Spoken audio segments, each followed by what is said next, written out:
多人都问我们说，做音乐的人什么最重要？是去学乐器吗？是学乐理吗？是学什么？我说，听最重要，因为我们监听上当然需要很多，就是要很准确。是。那我们当然需要很好的音效卡。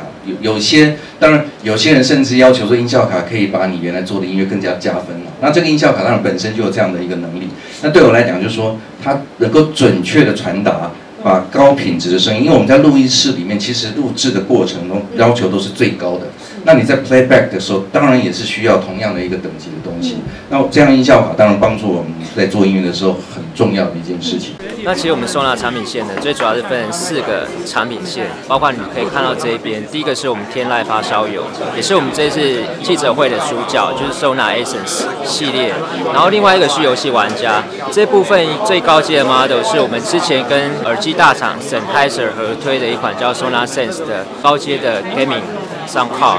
那另外一个部分是我们家庭剧院，就是一般人平常在家想要用我们的音效卡去看一些影片的时候，会用的一些音效卡。那最后一个是我们在今年最主打的一个 model， 也是顺应着平板电脑跟 notebook 潮流的推出的一个新机种，叫做 USB 界面的音效卡。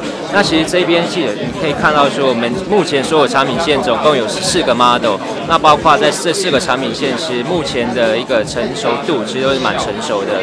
那未来我们希望说，我们能够在 notebook solution 的这一块上面，我们可以更加琢磨，顺应这个就是平板电脑跟笔电的一个潮流，去推出一个更多的一个 USB 界面的音效卡，让我们的就是 user 可以有更多的选择性。